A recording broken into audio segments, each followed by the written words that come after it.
आजकल के टाइम पे सबको सिग्मा वुल्फ बनना है, अल्फा मेल बनना है, जिसकी वजह से सब लोग भूल चुके हैं कि एक normal human to human connection कैसे बनाते हैं। इमेजिन करो कि आप किसी सामने वाले से बात कर रहे हो एंड अब आप लोगों के पास कोई टॉपिक नहीं बचा है। नेक्स्ट टाइम वो बंदा जब भी आपके बारे में सोचेगा तो उसे सिर्फ और सिर्फ वो ऑकवर्ड साइलेंस याद आएगा। उसे यही याद आएगा कि आप कितने बोरिंग आदमी हो, जिनके बीच में इतना अनकंफर्टेबल ऑकवर्ड साइलेंस था। Yes, I agree. Listening skills are very important to determine how good a guy's communication skills are. But अगर आप दोनों के पास कुछ बात करने को है ही नहीं, तो तुम क्या करोगे उन लिसनिंग स्किल्स का? इसीलिए मैं आज आपको एक सिंपल सी एक्सरसाइज बताऊंगा which you can do anywhere any time, also do it as a meditation and never run out of topics. तो एक बार सीधे बैठ जाओ, अपने आसपास नज़र घुमाओ, कोई एक चीज़ दिख रही होगी उसको पकड़ लो। For example, I see my guitar. जब मैं छोटा-सा था, तो मैंने टीवी में एक एक्टर को देखा था जो कि गिटार बजा रहा था। वो सीन मुझे बहुत ज़्यादा कूल लगा एंड वो मेरे दिमाग में छप गया। तो ये बात को मैं अपने पेरेंट्स के पास लेके गया। मैंने उनको बोला कि मुझे गिटार चाहिए। सिंस गिटार बहुत महँगा आता है, तो मुझे थोड़ी सीखनी पड़ी, लेकिन मुझे गिटार मिल गया। तो अब 7th से लेके 9th क्लास तक मैंने गिटार सीखा, बट ड्यू टू स्टडीज़ मुझे गिटार बंद करना पड़ा एंड 12th में मैंने गिटार बजाना वापस से स्टार्ट किया एंड अब मेरे गिटार की स्किल्स थोड़े बहुत वापस आ गए हैं।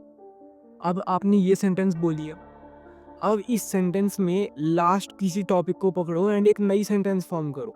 इससे याद है कि मुझे ड्राइंग करना भी बहुत पसंद है। जब मैं छोटा था तो लोग मेरी ड्राइंग का मजाक उड़ाते थे, विच बॉर्न समथिंग इनसाइड मी, जिसने मुझे मोटिवेट किया ड्राइंग और ज़्यादा सीखने के लिए एंड अब मैं ऐसी ड्राइंग्स बना पाता हूँ। अब ये सेंटेंस खत्म हो गई तो वापस से स्टार्ट करो। लोगों का तो बस एक ही काम होता है, उनको बस मजाक उड़ाना होता है। हमारी इंडिया तो एक क्रैब सोसाइटी है, किसी को भी ऊपर चढ़ता हुआ देखते हैं तो उसको नीचे खींचना चाहते हैं। क्रैब से याद है कि सी फूड मुझे बहुत ज़्यादा पसंद है। सी फूड में प्रोटीन भी होता है एंड फिश में फिश होता है। फिश में बीन्स बीन्स ये वाला इंपॉर्टेंट है। कैरेट भी होता है। कैरेट को लोग आगे बढ़ते हैं। कुछ क्या है मॉर्निंग वाला की